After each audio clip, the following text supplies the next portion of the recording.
It took me a while to realize that I wanted to be a teacher. I knew I had wanted to be a teacher when I first went to college, but after talking with my mom, who had been a teacher at the time for about 20 years, she just said it wasn't the time to be a teacher, go to school for something else. And so I'd gotten my degree, was headed in a different way, and then I just realized I wanted to go back and pursue my teaching credential. And so my mom suggested to me that I start subbing, and that's kind of how I got in it. And once I was in the classroom and able to experience being with the kids all the time, I realized that that was where I wanted it to be. And I knew it, I always felt like it was a calling just because my mom had been a teacher, my aunts are teachers.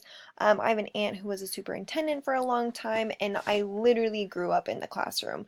Not only when I was there, but when I was little, my mom would take me to her class to help her get set up and over the summer, and we'd hang out in the hallways with the other teachers' kids, and it always felt like a second home to me. Um, I think that to be resilient as a teacher is to when you're faced with the difficult times, that you don't let it break you. You don't let that determine the rest of your day, the rest of your week, or the rest of the school year. I think that to remain resilient, you need to have faith, you need to remain positive, and you need to remain patient. And just and even if that means adapting or changing what you are doing to create a situation that is better for your students and not only makes you happier, but makes them happier. Because what you have set for yourself may not be the best route to take, but to be able to adjust to make it better, I think makes it more resilient. I think a time when my own personal experience where I had to demonstrate resiliency was the job that I was previously at before I decided to pursue my teaching credential.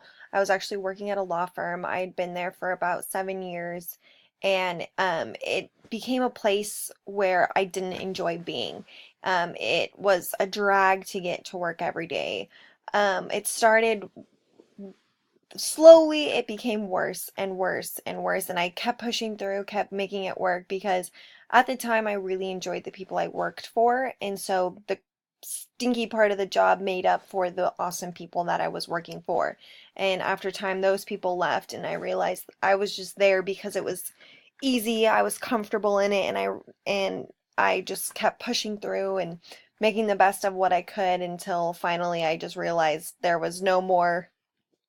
I've become and done as much as I possibly could without it making me a horrible human being. And that's why I decided to step away and get back into teaching. And I found positivity and happiness, and I'm a much happier person because of it. Um, as a teacher, I anticipate practicing resiliency.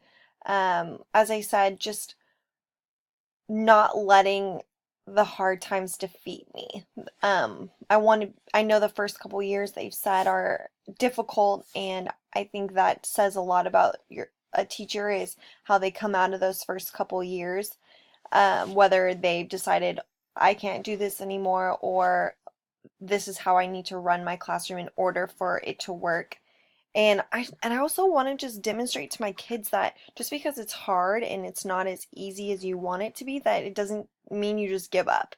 It means you do everything you possibly can to get better, to improve yourself. And if after that time it doesn't, is the time where you look and decide how you want to change or what needs to change to become better. Because I think in this day and age, it's so easy to just quit, move, leave something, like they just walk away. I think the students nowadays lack resiliency. They lack that motivation and that knack to just push through because it's become so easy, I think, with technology and just the system to just get up and walk away when it's just not working anymore, or transfer out of a class because you don't like the way the teacher is.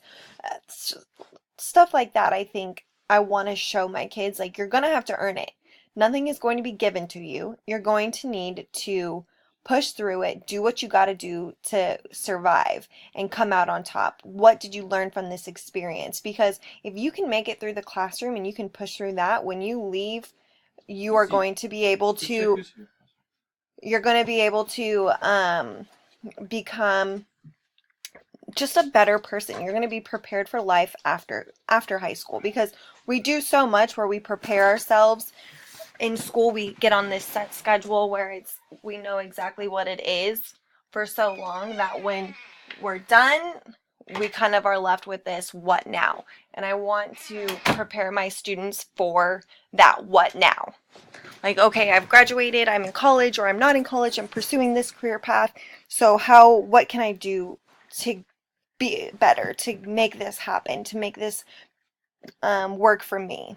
And so my faith intersect with my role as a teacher is just me being positive, showing them that it's going to be okay, being that positive reinforcement for them, and being encouraging.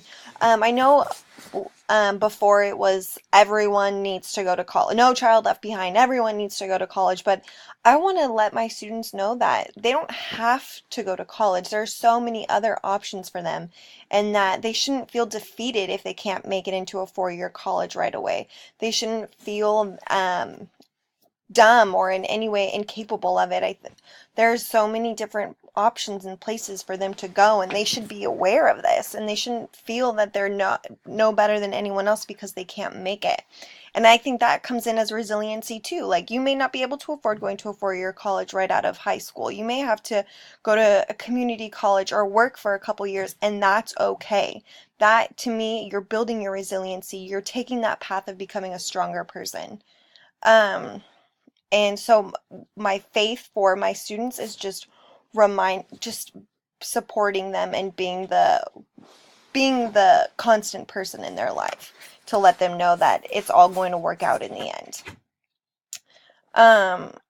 Have there been any significant cultural beliefs or experiences that have influenced my desire to become a teacher? Honestly, once I started subbing and I was able to interact with the students, and I ended up getting a long-term job, I was able to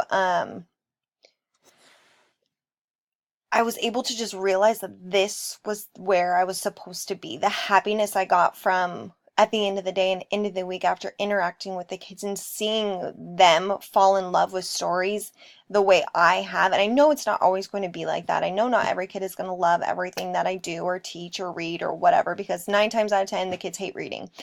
But even if they just take one simple thing away from what I was teaching them about, then I know that this is where I'm supposed to be. And that's exactly what happened. I ran into the student a couple months later, and he said, "Miss Wilson, do you remember that book we read?" And just gave me a quick summary, and he made references to how he felt like the kid from the book. And I just knew, like, okay, this is what I want. This is where I need to be. And I think because I was able to interact, I've been in classes where I've interacted with a vast array of students, and that I've seen what the textbooks have talked about, where it's creating a diverse classroom, creating a classroom that is going to reach every single student the best you can. And I observed and have learned and read many different techniques that I'm going to apply or hope to apply when I'm in the classroom on my own.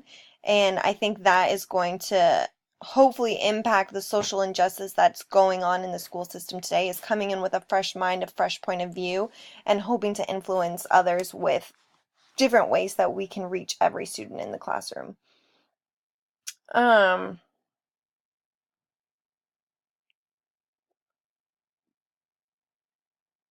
I think that my educational philosophy today was impacted by my own experience growing up, where there was a few teachers that really stood out to me and really pushed me. And then you had those teachers that were just there to get there. And I know that, and I hope to be the teacher that pushes every student to the best that they can be, to see that they are capable of it, even if they're not their scores aren't as good as Joe's scores. They are still doing the best they can. They are still growing, and that to me is the educational philosophy that I'm taking into the classroom based on my experience, and even in my experience at APU, just making the kids know that their best is okay. It just because it doesn't align with everyone else in the class, that if you're giving 100% every day and you're doing the best you can, then you're doing okay. You are on the right track, and you will eventually be to that level that you want to be. And you may not, it's like the tortoise and the hare. You may not get there as fast as everyone else, but you're going to get there, and I want to be the person that's going to help you get there. And that is it.